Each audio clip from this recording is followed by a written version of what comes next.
Tolstoy asks, why all this? Why do we throw so much to the altar of, why do we sacrifice so much in the name of art? He speaks about all of the people that work like behind the scenes, and he's talking about theater, right? Like this is 18th century, and no, 19th century. Yeah. And then it's like, why do we suffer so much in the name of producing one amazing thing? Like, and my question is like, why do we need this? Like, because art is a kind of different, hard thing to define. Isn't art there to define and to demonstrate the human condition? Isn't that the point of art? That it shows us who we are. Great art. Sounds so pretentious. But doesn't great art hold a mirror up to who Well, you're we not are? acting. You're No, being this is yourself. me, Yeah. So you're not pretentious. Doesn't that? Isn't it there? Your wife's amazing pieces, her paintings. Thank you. Tell a story about her that is she's giving a bit of herself, and I can understand, not being able to part with that piece of herself because she's giving a piece of herself, and likewise sometimes great theatre or great movies, great TV, it moves us in a way that is very special if it's well done. And if we feel that it's real, it resonates with us in such a way that that's what makes it worthwhile. That's why we do it. You can watch a performance as much as you can watch somebody perform and pretend to be something and do something, but it's only when it's real. Let's face it, the great actors are the ones we utterly believe in.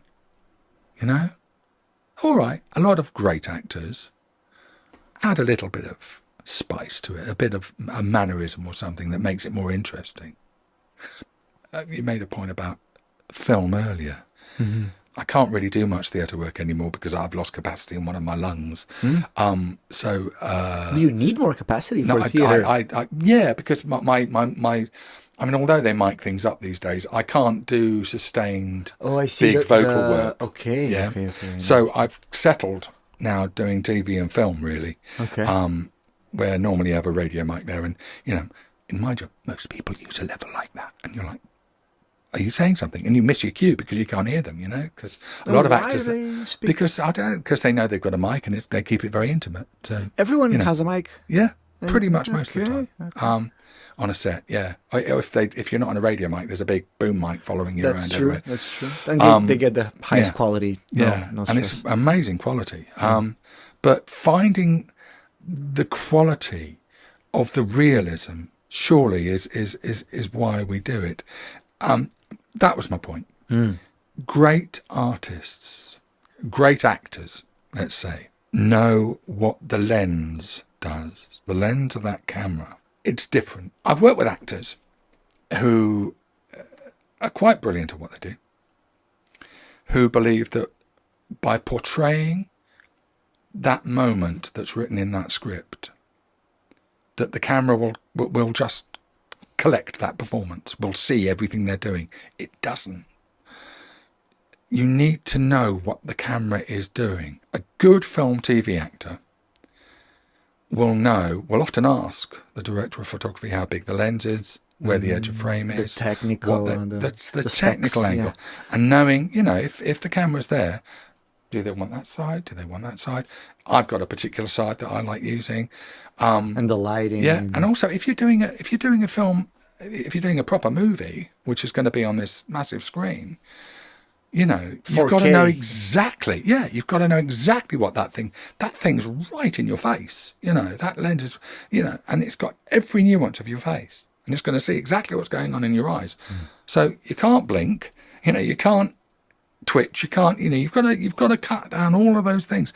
So great actors can reproduce reality, but just be able to notch it up and down for the sake of the camera. The camera isn't always going to collect. It's not a net that's going to collect the reality of that moment. It's you can only reproduce what's on the page to a certain degree without adding a bit of technique and skill, if that makes sense.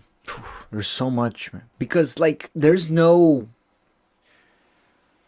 strict rules of how to do it and when to do it. So technique kind of gives you a base, but after that it's you, right? It's your creativeness and You your kick it around. When you've got a for instance, I had some really lovely scenes with Residente in this movie where we were in the recreation room of the prison, and he's my carer in this movie. You got along with him? Yeah, How was acting with him? Oh, man. Yeah. At first, it was I deliberately didn't want to get on with him because I knew I had to do some difficult stuff with him. I had to hate him. I had to. I won't go into it, but there were some scenes where we weren't best friends. Okay. Yeah. So, yeah. and I knew that I was very conscious of not reproducing our relationship on film. I've done shows before, TV and film, where the actors have reproduced their relationships on film. You have seen this, or have you done I've it? been in it. You've been in it. I was in a cop show. I was going to ask you about that. I was in a cop show in the 90s. And how did you feel being a cop? I loved it. It was great. But I did notice that a lot of the time, and one of the things that we were accused of, because we were supposed to be these hard-hitting... Backup, right? Yeah, hard-hitting coppers.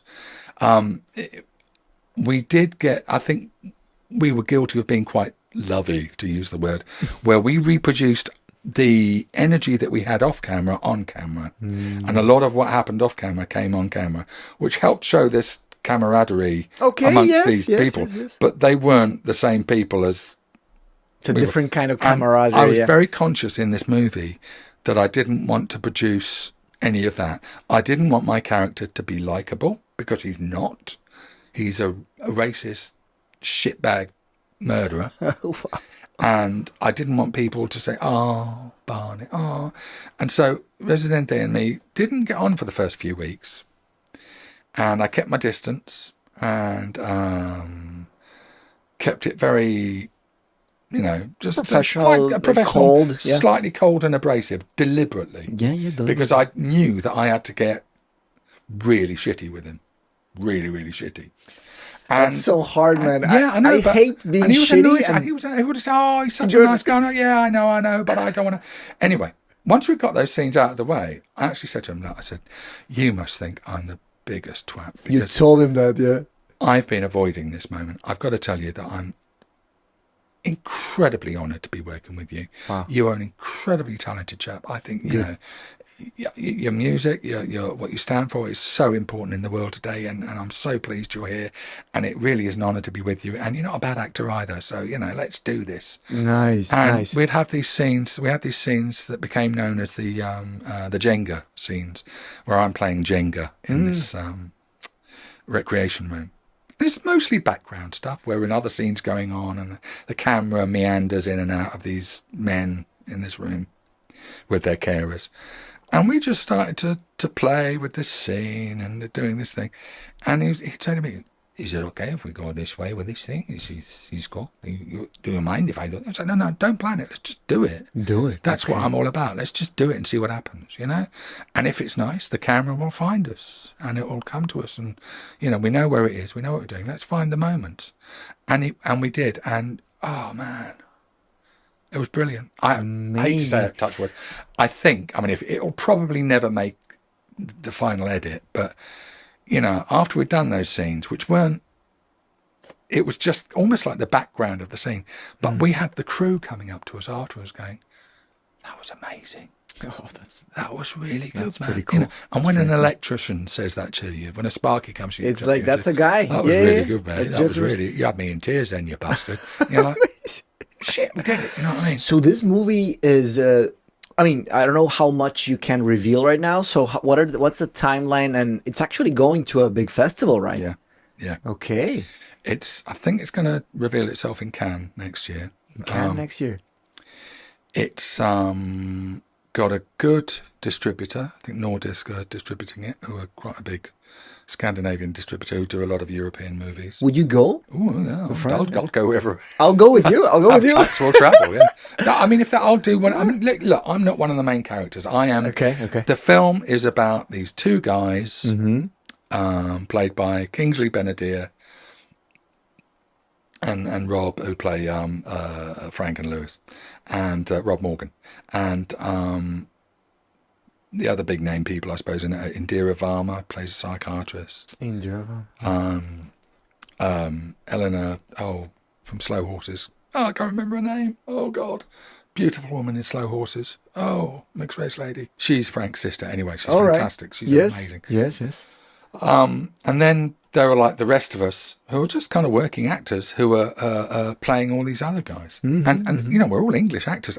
Basically, the film was slated to be shot in 2022 in the States, and had some big name people in it. And then I think COVID got in the way. 21, 22, I don't know. So you had to do an American accent? Oh, yeah. I was from Alabama. Okay. Well, the part wasn't written in any particular way as Alabama, but reading the script, I found out what Barney had done and what he was inside for. And so I thought, well, he's got to be from below the Mason-Dixie line. Surely he's got to be from that part. And a bit of a cheat, I had done To Kill a Mockingbird a long time ago in the theatre. Oh, you did? Okay. And okay. That action kind of, when I learned it, it stayed there. Oh. And so I kept it. I just got it going. And that's where Barney came from, that place. Because I knew. And so I wrote a whole backstory. That's amazing. I wrote a whole backstory for Barney, and you wrote it. You write it. Yeah. We all wrote. We all like proper actors on this one. You know, we wrote our backstories. You could have asked us what we had for breakfast that day, and we could have told you. You know, we were all look. There's me, brilliant actor called Matt Brewer, Michael Horsley, Mark Ramsey, brilliantly just good working classical actors. You know. And we did what we were taught. We did what we were taught because we all knew this was a brilliant script. I've not read a script like this for 20 years, probably. It's brilliant. Wow. And even, it's the sort of job where we turned up inspiring, and everybody was saying, it made me cry when I read it, you know? When costume department are saying that, you know, it's like, you know, it's a good one. I might be talking out. I don't know whether it'll be a success or not. The writing, as far as I can see, is brilliant. The director was brilliant. Everybody involved in it looks brilliant to me. The two main characters, certainly their performances were quite astonishing. It's interesting, right? Because a movie is such a collective endeavor, right? And you know, the chain breaks and the weakest link. Like there has to be unity from the beginning to the editing. What do you think? The good movies are like that. The good productions are like that. So often that's forgotten.